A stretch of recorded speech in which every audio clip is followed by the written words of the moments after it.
क्या आपने कभी किसी ऐसी जगह के बारे में सुना है जहां कोई गया हो और फिर लौट कर ना आया हो, जहां दीवारें भी चीखती हैं और हवाएं किसी राज को बयां करती हैं? आज हम आपको लेकर चलेंगे एक ऐसी बंद हवेली में जो सालों से वीरान है, लेकिन हर रात वहां कोई चलता है। यह है भटकती आत्मा का रहस्य, गांव की वह बंद हवेली। सच जानने निकला एक पत्रकार और सामने आया एक ऐसा भयानक सच जिसे सुनकर आपकी रूह कांप जाएगी। कुछ रहस्य ऐसे होते हैं जिन्हें जितना उजागर करने की कोशिश की जाए वो उतना ही गहराते जाते हैं। आज की कहानी है एक ऐसे पत्रकार की जिसने सच्चाई जानने की जिद में अपनी जिंदगी को ही खतरे में डाल दिया। राज था एक नौजवान पत्रकार, अपने काम के लिए जाना जाता था, खासकर रहस्यमयी और डरावने मामलों पर रिपोर्टिंग करने के लिए। एक दिन उसे एक ईमेल मिला। उसमें लिखा था, राजपुर गांव में एक बंद हवेली है जहां रात में कोई नहीं जाता। वहां चीखें आती हैं, दरवाजे अपने आप खुलते बंद होते हैं और जो भी अंदर गया वापस नहीं आया। राज की जिज्ञासा भड़क उठी। उसने फैसला किया, मुझे वहां जाना है, सच्चाई सामने लानी है। राज अगले ही दिन अपने कैमरे और जरूरी सामान के साथ राजपुर पहुंच गया। गांव एकदम शांत था, शायद जरूरत से ज्यादा, जैसे हर कोई कुछ छिपा रहा हो। गांव वालों से पूछने पर सबने मुंह फेर लिया। एक बूढ़ा बाबा मिला जिसने बस इतना कहा, बाबा कांपती आवाज, बेटा वो हवेली शापित है, वहां मत जाना। वहां एक औरत की आत्मा है जिसे मौत भी चैन नहीं दे पाई। राज मुस्कुराया, उसे ऐसे किस्सों की आदत थी। शाम ढल चुकी थी। राज ने अपने कैमरे ऑन किए और हवेली की ओर बढ़ गया। हवेली जर्जर हो चुकी थी। चारों ओर उग आए बेल बूटे, टूटी खिड़कियां और भारी लोहे का दरवाजा जो जरा सा धक्का देने पर खुद खुल गया, जैसे कोई उसका इंतजार कर रहा हो। भीतर घुसते ही ठंडी हवा की एक लहर ने राज के रोंगटे खड़े कर दिए।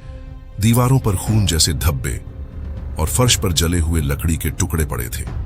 राज धीमे स्वर में, शायद यहां कोई तंत्र विद्या की कोशिश कर चुका है। रात होते होते हवेली का माहौल और डरावना हो गया। कैमरे की रिकॉर्डिंग में अचानक शोर आने लगा। राज को लगा कोई उसके पीछे खड़ा है, लेकिन मुड़ने पर कुछ नहीं था। फिर उसे एक कमरा दिखा, बंद, दरवाजे पर खरोंच के निशान थे, जैसे किसी ने अंदर से बाहर निकलने की कोशिश की हो। राज ने दरवाजा खोला। भीतर एक पुराना झूला धीरे धीरे हिल रहा था, बिना हवा के। फिर एक औरत की धीमी सी आवाज आई, आवाज, तुम भी मुझे छोड़ दोगे क्या? राज कांप गया, जैसे किसी ने उसकी गर्दन पर हाथ रख दिया हो। अगले दिन राज को हवेली में एक पुरानी डायरी मिली। वह किसी सुहानी नाम की औरत की थी।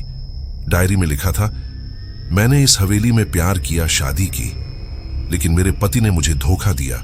उन्होंने मुझे इसी कमरे में कैद किया, मुझे जलाया गया जिंदा। मैं चीखती रही मगर कोई नहीं आया।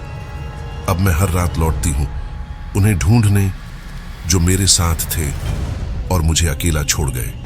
राज समझ गया, यह आत्मा बदले की आग में जल रही है। राज ने आत्मा से बात करने की कोशिश की। अगली रात वह फिर उसी कमरे में गया जहां सब कुछ शुरू हुआ था। राज, सुहानी, मैं तुम्हें न्याय दिलाऊंगा। मैं तुम्हारी कहानी सबको बताऊंगा। तुम्हारी मौत व्यर्थ नहीं जाएगी। झूला फिर से हिलने लगा। एक ठंडी हवा चली और फिर सब कुछ शांत। सुहानी की आत्मा सामने आई। उसकी आंखों में आंसू थे। सुहानी धीमे स्वर में, बस यही चाहिए था, कोई मेरी बात सुने। अब मैं जा रही हूं। और फिर वो धुआं बनकर हवेली से बाहर निकल गई। राज ने वापस जाकर पूरी रिपोर्ट तैयार की। उसने सुहानी की कहानी एक डॉक्यूमेंट्री के रूप में दुनिया को दिखाई।